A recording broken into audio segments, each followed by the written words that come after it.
Hello दोस्तों। आज हम बात करने जा रहे हैं जीएसटी में आए हुए रिवर्स चार्ज मैकेनिज्म से रिलेटेड दो चेंजेस के बारे में, जो कि है स्पॉन्सरशिप सर्विसेज और रेंट ऑफ कमर्शियल प्रॉपर्टी। तो ये नोटिफिकेशन आई है 16 जनवरी 2025 को, जिसमें कि कहा गया है कि notification number further amendments in the notification number 13/2017 central tax of government of India. ठीक है।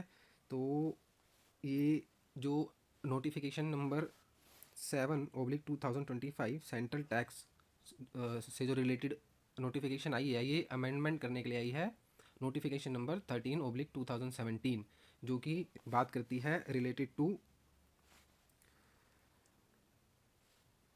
स्पॉन्सरशिप सर्विस और रेंट से रिलेटेड बात करती है ये। ठीक है। तो ये जो सीरियल नंबर 4 कह रहा है, against serial number 4 in column 3 after the word any person, the word जो एनी पर्सन जो वर्ड है उसमें स्पॉन्सरशिप सर्विसेज वाले आरसीएम जो 93 की जो वो है नोटिफाइड सर्विसेज, जिसमें से एक स्पॉन्सरशिप सर्विस भी है, उससे रिलेटेड बात कर रहा है इसमें कि भाई उसमें जो पहले लिखा हुआ था वो ये लिखा हुआ था स्पॉन्सरशिप सर्विसेज से लेके रिलेटेड कि sponsorship services by any person to body corporate और partnership firm located in taxable territory chargeable to GST under RCM reverse charge mechanisms के थ्रू इस पर लगना था। कि मतलब किसी भी पर्सन ने सर्विसेज दी रिलेशनशिप स्पॉन्सरशिप सर्विसेज से रिलेटेड, इसको दी बॉडी कॉरपोरेट या फिर पार्टनरशिप फर्म को, तो वो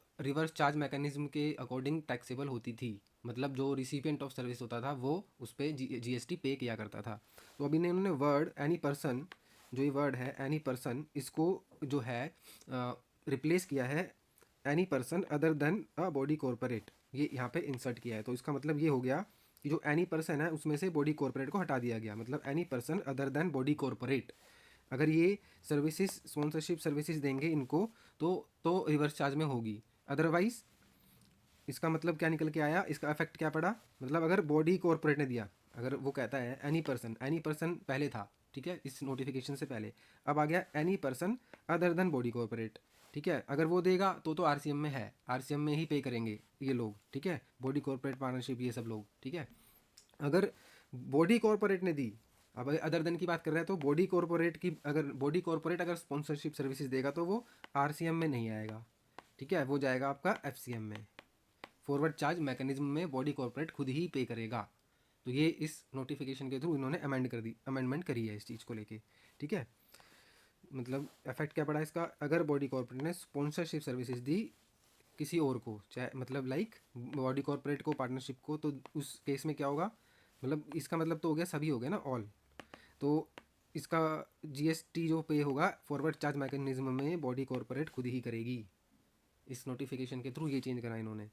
फिर दूसरा जो था ये serial number 5AB column number 4 the word any registered person, मतलब कि जो अभी कमर्शियल प्रॉपर्टी से रिलेटेड था, ठीक है, उसको जो रेंट पे दे रहे थे, ठीक है, उस केस में भी क्या था, अगर वो अनरजिस्टर्ड था, जो रेंट का जो प्रोवाइडर था, मतलब सर्विस प्रोवाइडर था जिसने रेंट पे अपना वो कमर्शियल प्रॉपर्टी दे रखी थी, अगर वो अनरजिस्टर्ड था तो जो रिसिपिएंट था उसको जो था पे करना था आरसीएम में। ठीक है, ये था। तो अब उन्होंने क्या करा है, रजिस्टर्ड पर्सन की जगह डाला है registered person other than person who opted for composition scheme. मगर वो रजिस्टर्ड है लेकिन कॉम्पोजिशन स्कीम में है, तो उसको हटा दिया कॉम्पोजिशन वाले बंदे को, जो कॉम्पोजिशन स्कीम में रजिस्टर्ड पर्सन था। तो मतलब अगर वो कॉम्पोजिशन में रजिस्टर्ड था कॉम्पोजिशन स्कीम में, ठीक है, और अनरजिस्टर्ड सर्विस जो रजिस्टर्ड पर्सन था, जिसका जो ओनर था प्रॉपर्टी का, जिसकी कमर्शियल प्रॉपर्टी एक कॉम्पोजिशन स्कीम वाला बंदा यूज़ कर रहा है, वो कॉम्पोजिशन स्कीम वाला जो रजिस्टर्ड पर्सन है उसको आरसीएम में पे नहीं करनी लाइबिलिटी। ठीक है, मतलब आरसीएम में जीएसटी पे नहीं करना। अदर देन कॉम्पोजिशन स्कीम वाला बंदा अगर अनरजिस्टर्ड पर्सन की प्रॉपर्टी को यूज़ कर रहा है, इमूवेबल प्रॉपर्टी को, ठीक है, रेंटल पर्पज़ के लिए, तो उस केस में अदर देन कॉम्पोजिशन पर्सन जो रजिस्टर्ड हुआ है कॉम्पोजिशन को के लिए, उसको छोड़कर अदर वाले बंदे को अभी भी आरसीएम में पे करना है जीएसटी। ठीक है, तो ये क्लैरिटी है इसके ऊपर। ये नहीं हुआ है कि भाई आरसीएम ही हटा दिया उन्होंने ना, रिवर्स चार्ज मैकेनिज्म ही हटा दिया इसके ऊपर से, इन दोनों सर्विसेज के ऊपर से, ऐसा नहीं किया उन्होंने। केवल ये रजिस्टर्ड पर्सन में other than registered person other than person who opted for composition scheme, ये चीज़ नहीं ऐड करिए इसके अंदर, ठीक है। तो इसका मतलब कि कॉम्पोजिशन वाले बंदे को आरसीएम में पे नहीं करना, यहाँ से ये निकल के आई बात।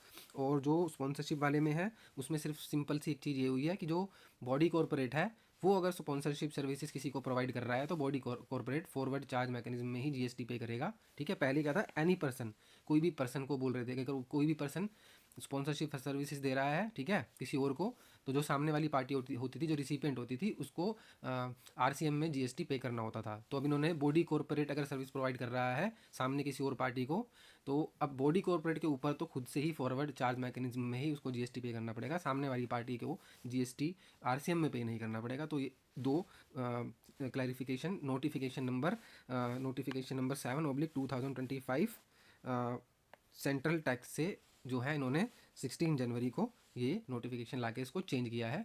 तो ये इसके ऊपर क्लैरिटी है, कोई ये ना समझे कि भैया आरसीएम ही हटा दिया है। कई लोग ये समझने लग गए हैं कि आरसीएम हटा दिया गया है इन दोनों सर्विसेज के ऊपर से, ठीक है। तो होप करता हूँ आपको अच्छे से समझ में आ गई होगी ये चीज़।